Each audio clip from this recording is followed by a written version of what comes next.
ଘନିଆ ତା ବାପା ମା ସହିତ ରହୁଥିଲା। ଘନିଆର ବାପା ମା ଘନିଆର ବାହାଘର ପୂଜା ନାମକ ଝିଅ ସହିତ କରିଦେଲେ। କିଛି ଦିନ ବିତିଗଲା। ପୂଜା ପ୍ରେଗନେଣ୍ଟ ହୋଇଗଲା। ଏହି କଥା ପୂଜା ଘନିଆ ଏବଂ ତାର ଘର ଲୋକଙ୍କୁ ଜଣାଇଲା। ଆଉ ସମସ୍ତେ ଖୁସି ହେଇଗଲେ। କିନ୍ତୁ ଘନିଆ ଏବଂ ଘନିଆର ବାପା ମା କଥା ହେଉଛନ୍ତି, ଶୁଣ ପୁଅ, ତମକୁ ତ ଜଣା ଅଛି ଆମକୁ ପୁଅ ପିଲା ଦରକାର, ଖାଲି ପୁଅ, ଝିଅ ନୁହେଁ।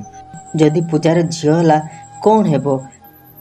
ଆମେ ପିଲା ନଷ୍ଟ କରିଦେବା। ହଁ ମା, ଯଦି ଝିଅ ହେବ ଆମେ ପିଲା ନଷ୍ଟ କରିଦେବା। ତାପରେ ବାପା କହିଲେ, ଶୁଣ ଛୁଆ, ଆମକୁ ଗୋଟିଏ କାମ କରିବାକୁ ହେବ। ଆମକୁ ଡକ୍ଟର ପାଖକୁ ଯିବାକୁ ହେବ। ଆମେ ଡକ୍ଟର ପାଖରେ ଯାଇ ଚେକଅପ୍ କରି ଆସିବା। ଦେଲେ ଜଣାପଡ଼ିବ ପୂଜାର ପୁଅ ହେବ କି ଝିଅ ହେବ। ସେହି ସମୟରେ ଏହି ସବୁ କଥା ପୂଜା ଶୁଣୁଥିଲା।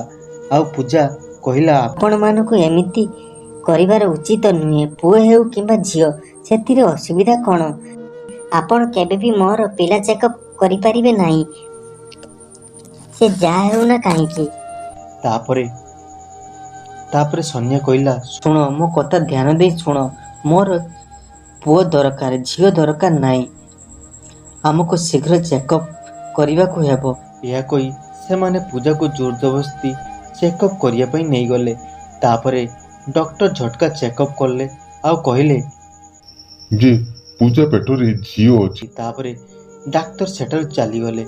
ସୋନିଆ ତାପରେ ପୂଜା ଉପରେ ଅତ୍ୟାଚାର ଆରମ୍ଭ କଲା ଏବଂ ପୂଜାକୁ କହିଲା ପିଲା ନଷ୍ଟ କରିବାକୁ। କିନ୍ତୁ ପୂଜା ସେଥିରେ ରାଜି ହେଲା ନାହିଁ। ସେଥିପାଇଁ ସୋନିଆ ପୂଜାକୁ ପିଟିଲା ଆଉ ପୂଜାକୁ ବହୁତ ପିଟିଲା। ଆଉ ଦିନେ ସୋନିଆ ଚେଷ୍ଟା କଲା ବିଷ ଦେଇ ତାର ପିଲା ମାରିବାକୁ ଚେଷ୍ଟା କଲା। ପୂଜା ଏହା ଜାଣିପାରିଲା। ପୂଜା ସଙ୍ଗେ ସଙ୍ଗେ ପୋଲିସକୁ ଫୋନ୍ କରିଦେଲା। ପୋଲିସ ଆସି ସୋନିଆ ଏବଂ ତାର ବାପା ମାଙ୍କୁ ଆରେଷ୍ଟ କରି ହାଜତରେ ଭର୍ତ୍ତି କରିଦେଲା।